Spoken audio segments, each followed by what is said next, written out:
What's up guys, CJ here and welcome back to another all-new video breaking down and exploring yet another aspect of the Alien and Predator franchises. Today we're going to talk about a very interesting point of convergence between the two film series, the Killer Yautja. The Killer Yautja are an incredibly interesting story for several reasons. First, they seem much more organized and strict in their ranks compared to their hunter counterparts. Secondly, they have an entirely different philosophy compared to the rest of the hunters. And third, embrace yourself for this, they actually use trained xenomorphs to hunt. That's right, trained xenomorphs. How badass is that? But let's roll it back to the beginning. While the first movies in the Predator franchise painted the Yautja as an antagonistic, menacing, remorseless race of hunters, future outings actually added more detail to their story and filled in kind of their background. And in Aliens vs. Predator, we see that the Yautja are actually honorable creatures. They've got this intricate society and a very strict moral code. Yes, they will hunt and kill people, but they're very strict about how they go about that and why they go about that.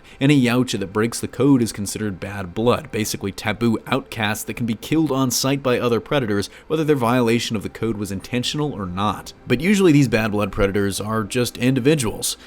That's not the case with the killers. They are an entire clan of bad blood, and for a very big reason. When predators hunt, it's almost ritualistic, and one of the big rules of the honor code is that you have to hunt worthy game. So basically something that's got a shot at killing you, something that's going to provide you with a challenge. You don't hunt something weak like a child or an elderly person. You don't hunt something that's going to affect other lives, and you never, ever hunt or kill one of your own. The killers do not adhere to those rules, and specifically, as their name would suggest, they're only really interested in killing. They don't care about the art of the hunt, and so they don't discern about worthy prey or whether or not it affects something, and they definitely don't care about killing other Yautja. Of course, with the honor code so sacred in their society, the run-of-the-mill hunters and the killers clashed in a conflict that left many thinking that the Bad Blood clan had been completely wiped out. But in fact, they survived. They escaped to the stars and took their raiding elsewhere to other worlds, killing indiscriminately and wiping out whole colonies they would come across. As far as equipment goes, the killers make use of many of the same tools as their hunter counterparts, but their armor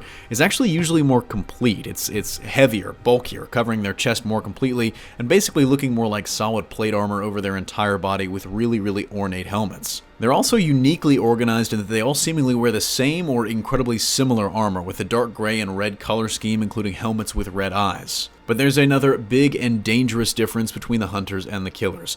The hunters regularly will use dogs in their hunts to track and chase their prey for a variety of reasons, but the killers prefer a different beast: xenomorphs. That's right, as I said earlier, they actually successfully captured and trained xenomorphs to use as hounds. Specifically, they bred the xenomorphs themselves specially for their tasks, and use the xenos a little bit more differently than the hunters use dogs. I mean, typically the killers use these aliens as attack dogs, something that of course the xenos are specifically suited to be good at, rather than using them to track prey, although, honestly, they would probably be pretty good at that too. Behind the scenes, the Killer Clan was first introduced in Predator: Prey to the Heavens, a 4-part limited series published by Dark Horse in 2009 and 2010.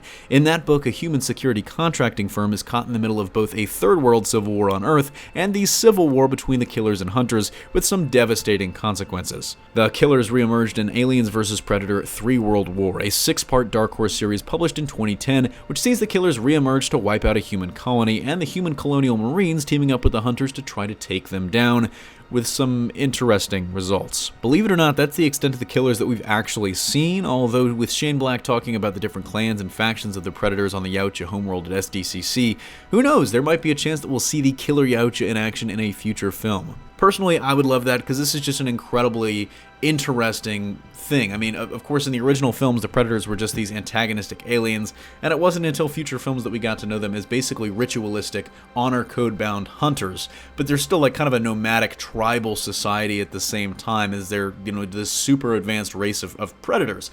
So it's really interesting to have this group that's a little more organized, a little more stratified, but at the same time completely malicious in their goals and their execution and their aims. And it's kind of an interesting conflict, because it's weirdly, I don't want to say human, but it's weirdly more human than the other Yautja in a lot of ways. Let me know what you think, and if you'd like to see these extremely bad blood predators in a future project in the comment section down below. That's going to do it for me here, though. Thanks for watching. Don't forget to smash that like if you like what you saw, subscribe for more great content every single day, and consider turning on your notifications to be alerted every time we upload a new video. Signing off, this is CJ, and I'll see you next time.